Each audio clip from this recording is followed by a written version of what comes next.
On the 28th of December 2023, the cinematic art celebrated its 128th anniversary. When the Lumiere brothers stumbled upon the discovery of cinema 128 years ago, they could not have fathomed its widespread appeal and reach to the masses. In their eyes, cinema was a fleeting fancy, a mere discovery. However, today, cinema stands as a narrative that speaks in billion-dollar languages, filling theatres with millions of spectators and emerging as the seventh art. What they uncovered was undeniably extraordinary. It resembled our dreams. It was an alternative mode of storytelling, a powerful mass weapon, a brand new plaything, an experimental platform. Over the course of 128 years, people explored every conceivable genre of this art form, producing monumental works. Some attempted to depict love in all its facets. Others preferred showcasing the external facade of our everyday lives, and some amused people with their dreams. On the stage, significant works from distinguished figures were observed, those applauded standing, those watched with tears, those unwatchable due to laughter, and those unforgettable once witnessed. 128 years ago, when the Lumiere brothers first showcased their creation, the audience was shocked.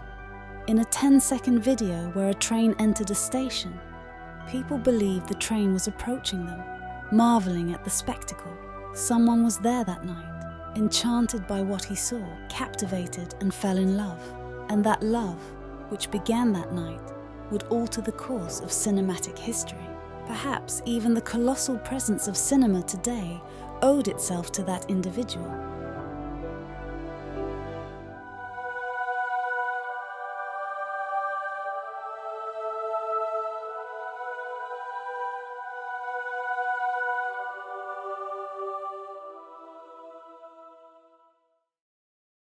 The year was 1895.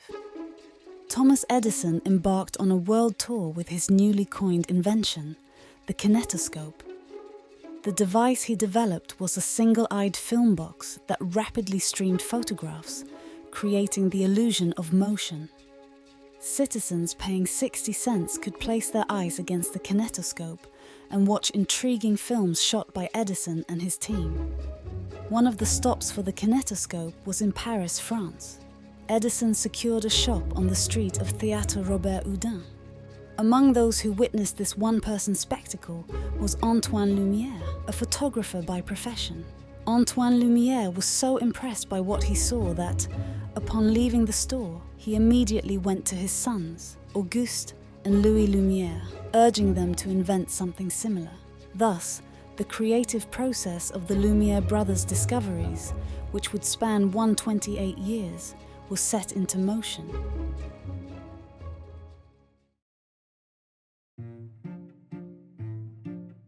Georges Méliès was born in 1861 in Paris as the son of a wealthy shoe manufacturer.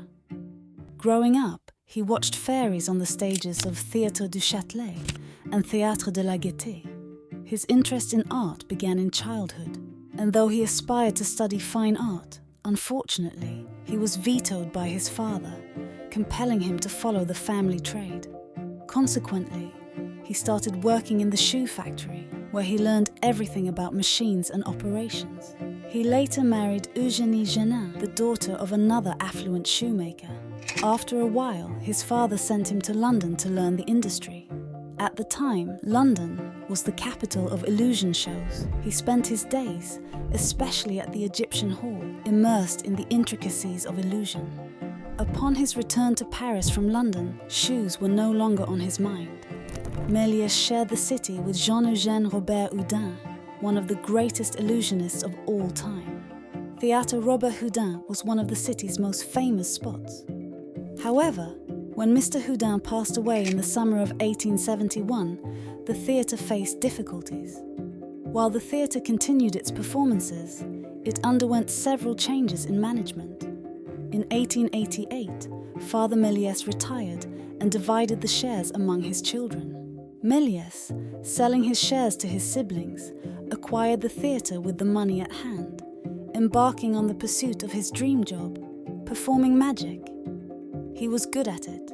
He began stage shows at the Parisian Salon, Grevin Museum, and the Theatre of Magic inside Galerie Vivienne. With his magic shows, he gained recognition and fame, so much so that the Lumiere brothers decided to invite him to their first cinematograph screening. One of the Lumiere brothers reportedly said to him, "Mr. Méliès, since you are in the habit during your shows of surprising the audience, I would love to invite you to come to the Grand Café." "Why?" I answered. "Because you will see something that might surprise you."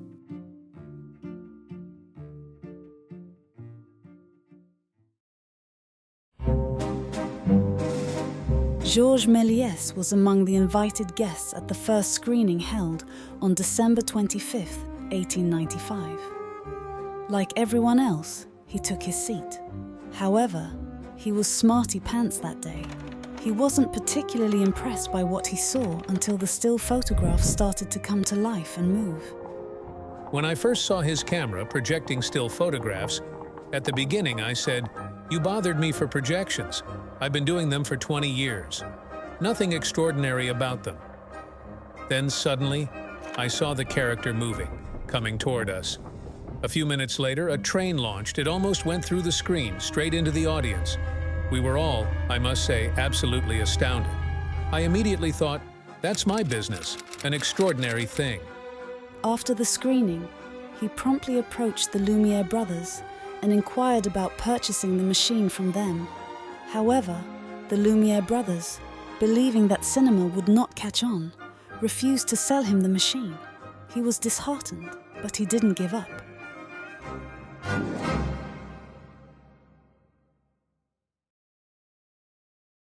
When the Lumiere brothers refused to sell him the cinema machine, Méliès persisted and built the machine from scratch.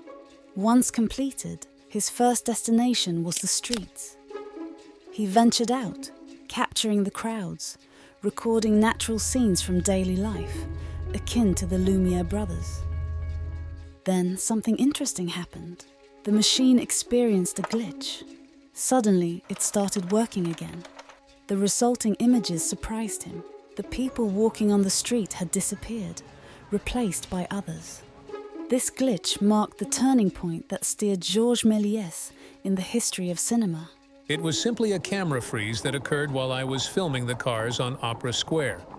Suddenly, the camera stopped.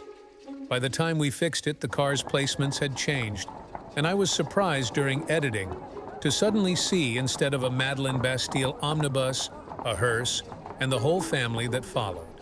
He adeptly utilized this newly discovered stop-and-start technique, using it to enhance his imaginative works. Initially, he filmed his own illusion shows, finding it easier with the new technique. In fact, this innovation made his illusions even more astonishing. The first video he shot was a short film titled A Card Party. Lucien Roilos, standing on his left in the video, was his only partner for a year. Together, they founded Starfilm, which would later host hundreds of films. By the end of 1896, he had filmed approximately 78 movies, adding 53 more in 1897. From April 1896 onward, films were shown daily at Théâtre Robert Houdin. Those days, he was filming his films in his garden in front of a backdrop, but constant wind interference led him to establish Europe's first film studio in Montreuil. Here, he filmed Cinderella, Joan of Arc, various monsters, demons, and perhaps the most important film in silent cinema history, A Trip to the Moon. My first studio was a big and long room of 33 feet by 20 feet, made entirely of glass. It was not set up at all at the time, nothing like what I did later on. Later, I built stage machinery above and below it, in order to create great fairy tales just as I created great shows. Méliès was different from other filmmakers. His mind was lurid. He was extremely imaginative, drawn to devils, creatures, and wars. He adored the unreal stories. He was the director of stories that never happened, influenced by the fairy tales he saw in Châtelet or Gate theatres during his childhood.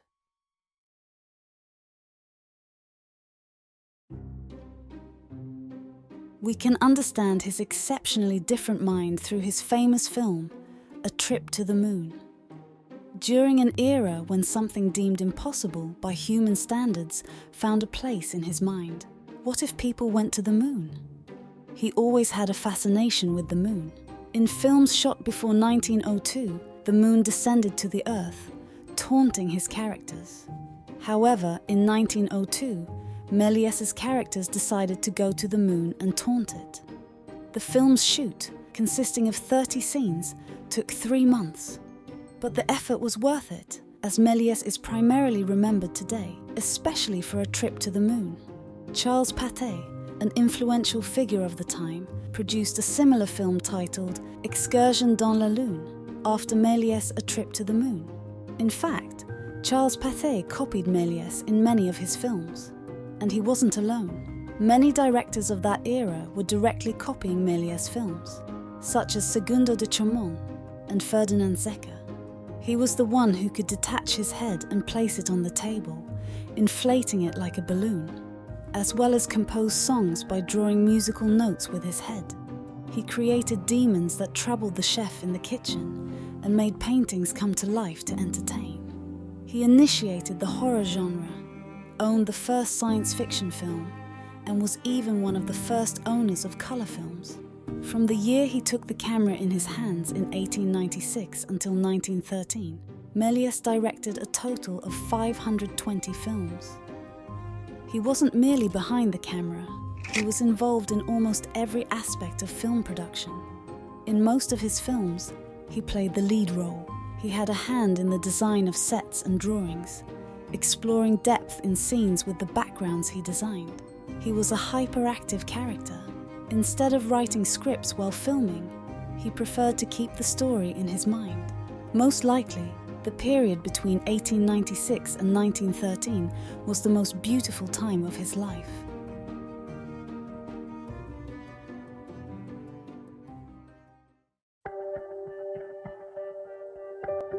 Throughout Méliès' filmmaking career, he ventured into many different stories and genres.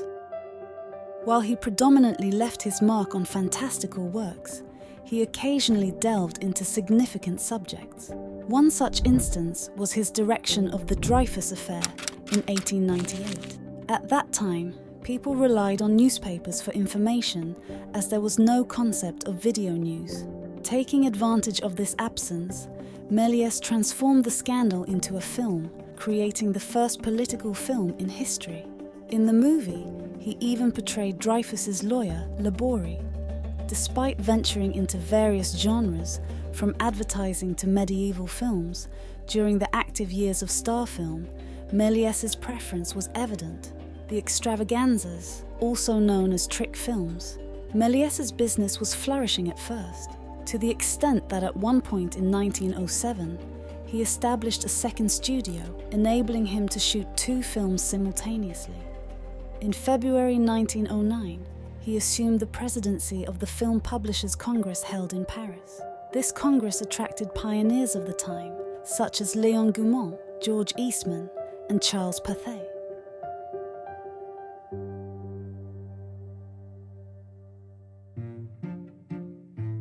As Méliès' endeavours expanded, his brother Gaston became part of his business world. Opening up to the world with films was a constant idea in Méliès' mind, especially concerning America. In 1903, the cinematic hub of the time, New York, witnessed the opening of an office at 204 East 38th Street. Gaston took charge of this office, initiating the sale of Star Films films. Initially, business in America was promising. Gaston was at the forefront of protecting the rights and preventing unauthorized copying. Méliès had set up a dual-lens camera system in his studio, with one lens capturing a full-quality negative, while the other produced a lower-quality negative. The second negatives were sent to New York, to Gaston. In 1891, Thomas Edison obtained the patent for 35mm film, allowing him to claim royalties from anyone using it.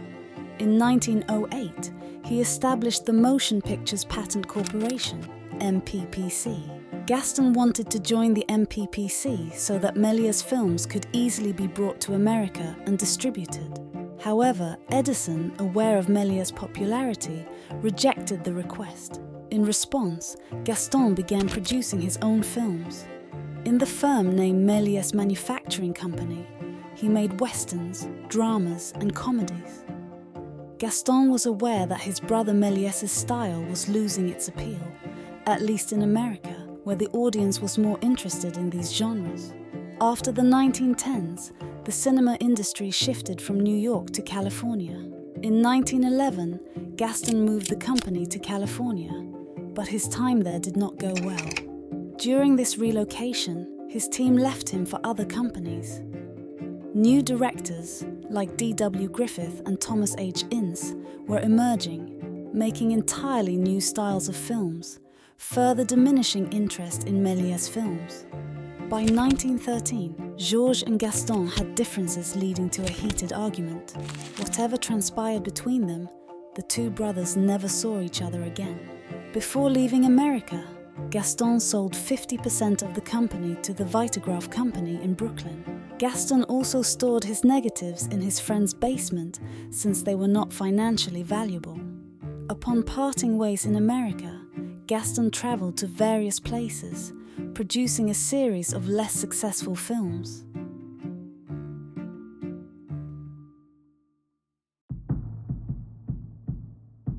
At the beginning of the 1900s, the fate of the man who outlined the future of cinema history unfortunately did not unfold as joyously as his films. Despite continuing to produce films, he began to lose his grip on the rapidly evolving cinema market. During that period, cinema was transforming into a full-fledged industry. New directors and companies were emerging, and there was a significant increase in the number of movie theaters. During the industrialization, Méliès' style, which favored extravaganzas or trick films, witnessed a declining interest. America, gradually taking control of cinema held by France, began to influence Europe with its own style. 1913 might have been the worst year in Méliès' life. Not only the American company, but also Starfilm in France had to close due to these developments. Struggling due to the circumstances and needing to find a way to earn money, Méliès transformed his Montreuil studio into a theatre during World War I. Meanwhile, Robert Houdin also served as a cinema, ironically, featuring Chaplin's slapstick comedy films. The world was changing, and the public's expectations were distancing from old entertainments. Many new styles were developed, especially with the advent of cinema. And with the advancing cinema technology, more successful films were being made. Giovanni Pastrone, in 1914's Cabiria, narrated legends on massive sets, while D.W. Griffith continued this trend, producing lengthy action films with The Birth of a Nation in 1915. Méliès' dreams, which had once placed him at the pinnacle of the world in the early 1900s, had become his greatest disadvantage as time passed. In 1922, he lost the Robert Houdin Theatre. On top of that, the theatre was demolished for the expansion of Haussmann Boulevard. In 1923, due to debts, he was forced to sell the Montreuil studio. After staying vacant for a long time, unfortunately, it was demolished in 1945. Having lost everything, Méliès began to lose his rational thoughts. And one day, feeling that life was unfair to him, he made the decision to burn all his films in the garden of his house. He was so enraged that all his efforts, achievements, and dreams vanished in the flames. He tried to erase himself from history. I didn't have anywhere to keep the hundreds of film negatives. In a moment of anger and exasperation, I ordered for them to be destroyed without realizing that I was doing something as imprudent as it was irreversible. Fortunately, copyright law came into effect only in 1911, and the concept of piracy was still plaguing artists in those years. Thanks to those who copied and illicitly screened his films, about 200 out of his 520 films managed to reach us today.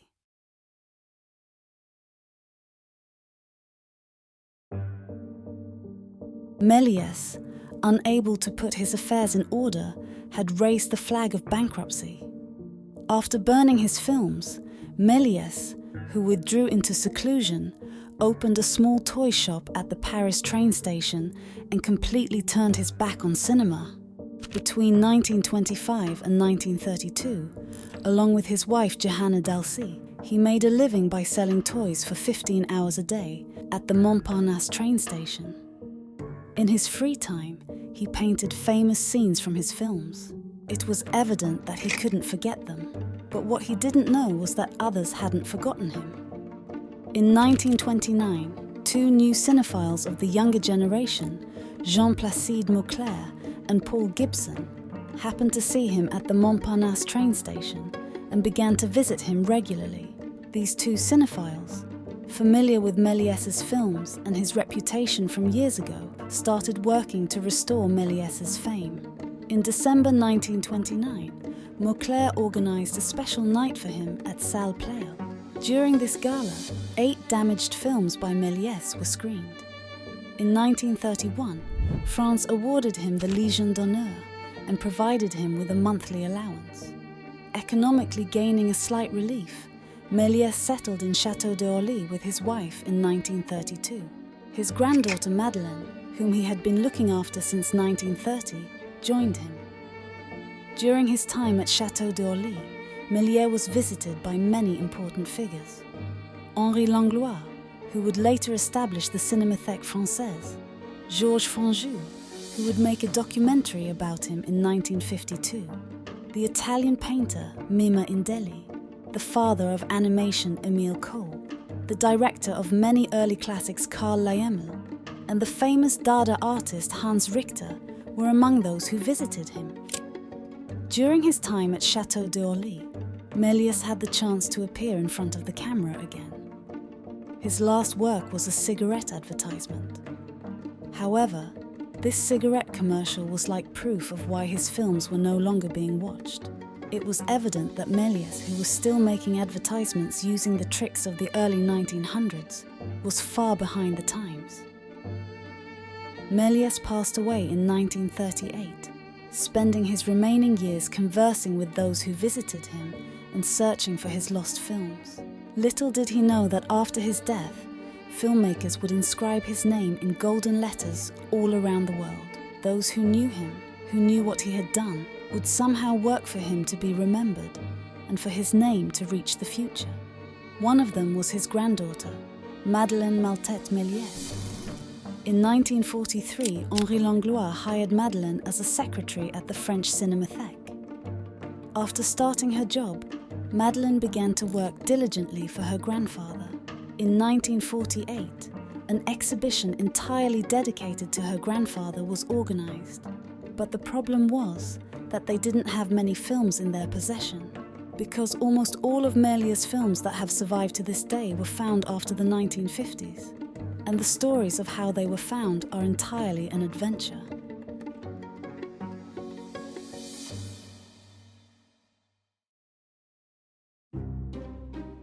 During his Château d'Orly days, people who visited him suggested that he should re-release his films, but Méliès couldn't do so because he didn't have the negatives. While contemplating, he remembered America. The negatives of his films should still be in America, but since Gaston passed away in 1915 and the shop there closed, he didn't know what to do. However, Méliès was not the only one looking for these negatives. A man named Jean Leroy was also on their trail. Leroy was the father of an exact friend to whom Gaston had entrusted the films. Leroy sent Méliès a letter saying, "A few years ago, I had the Star film negatives in my basement." Upon learning this, Méliès asked Leroy to place an ad in the newspaper. The negatives mentioned in the ad as stolen were in fact not stolen. Leroy's son had emptied the basement in 1921 and sold the negatives. A response to the ad came shortly after. The respondent was Leon Schlesinger, one of the producers of Looney Tunes. He had legally purchased 150 negatives of Méliès's films. Schlesinger tried to process and sell these negatives, but he failed because the theft ad Leroy gave in the past negatively affected Leon. Unfortunately, Méliès could never retrieve his films, but at least he lived knowing that Leon had placed them in a museum. Later, he wrote to him and said, "A happy coincidence, much overdue, meant that the extraordinary productions of Georges Méliès would not be lost forever." In 2016, employees accidentally found 80 negatives belonging to Méliès at the Library of Congress. It turned out that the newly found negatives were very high quality and close to the original. Comparisons revealed that the films were indeed the original films. With this fantastic development, the Academy, LOC, CNC, and Lobster Film joined forces to restore the films using new generation technology. In one aspect, we are lucky. If the films had not been found for a few more years, they would have become entirely unusable. The restoration team, comparing the newly found negatives with the old ones, noticed a slight framing deviation in different negatives of the same film. Although the films were identical, there was a discrepancy in the frames. Some said Méliès had experimented with the first 3D shooting technique, but it was the difference between the American and French negatives.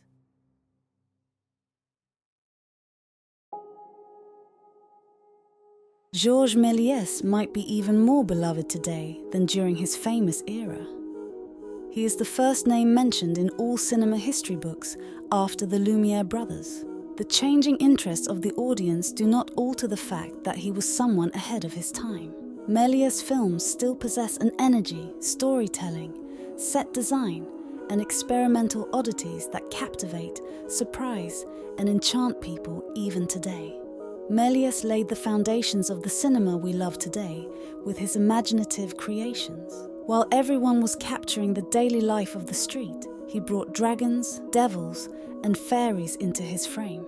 He was the father of horror, science fiction, and the fantasy genre, and the innovator of effects in cinema.